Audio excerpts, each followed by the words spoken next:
Сьогодні у Сполучених Штатах відбувається так званий супервівторок. Це один із найважливіших днів у 2024 році у боротьбі за Білий дім.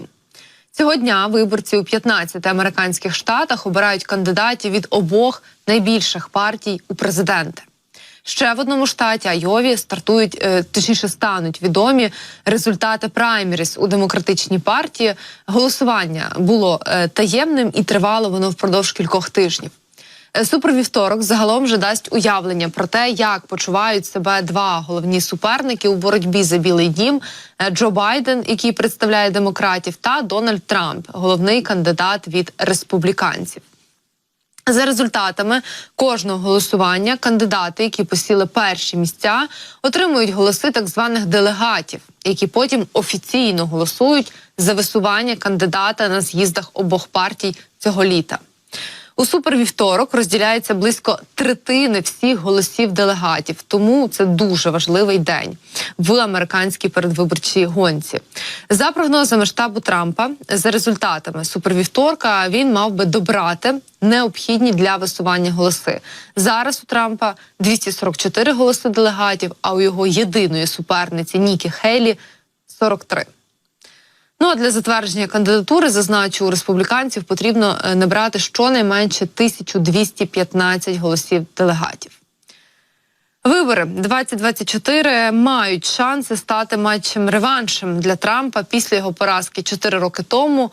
Успіх Трампа вважається негативним для нас з вами, адже він в останні місяці активно блокує військову допомогу від США для нашої держави. І погана новина в тому, що за всіма опитуваннями Трамп значно обходить Гейлі, яка без тіні сумніву послідовно підтримує допомогу Україні. Трамп вже сподівається нарешті вибити з перегонів свою останню суперницю. Проте колишня посол США в ООН Нікі Хейлі продовжує боротьбу, попри те, що досі здобула лише одну перемогу у праймеріс у штаті Вашингтон.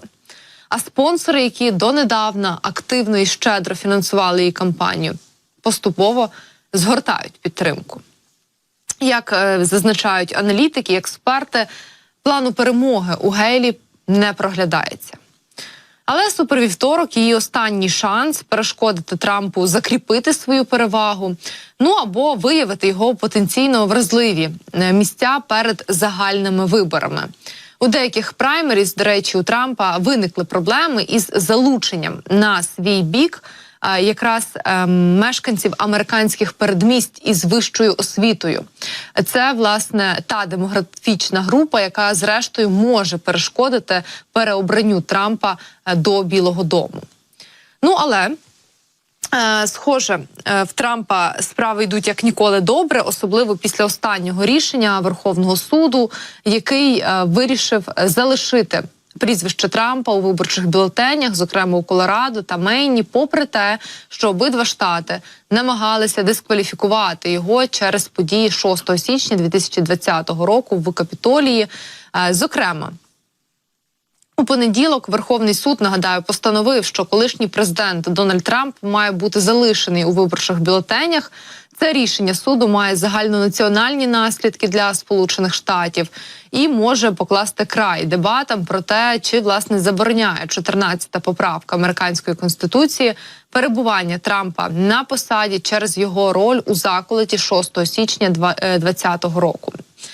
Зокрема, у своєму висновку, опублікованому в понеділок, судді Верховного суду США одностайно визнали, що Дональд Трамп залишиться у виборчому бюлетені і що штат не може в односторонньому порядку виключити його із бюлетеня. От, власне, таке рішення Верховного суду.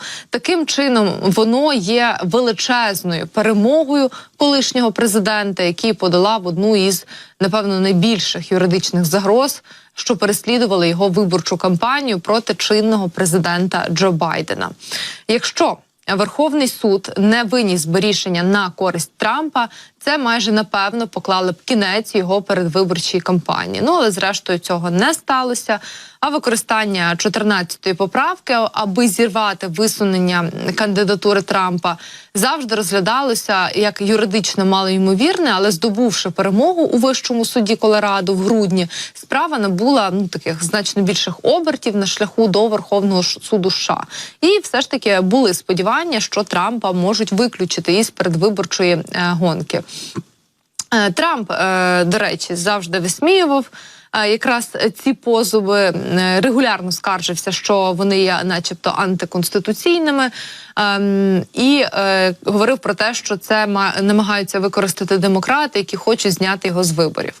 Адвокати Трампа стверджували, що було б не по-американськи начебто позбавляти виборців можливості вирішити, чи повинен Трамп повернутися в Білий дім. Своєю чергою в овальному кабінеті і в виборчому штабі Байдена відмовилися коментувати одноголосне рішення Верховного суду, яке дозволило Трампу залишитися на виборах у Колорадо. Це, як відзначає американський телеканал CNN, відповідає типовій стратегії Білого дому, зокрема, не коментувати судові справи, які пов'язані із колишнім президентом Трампом.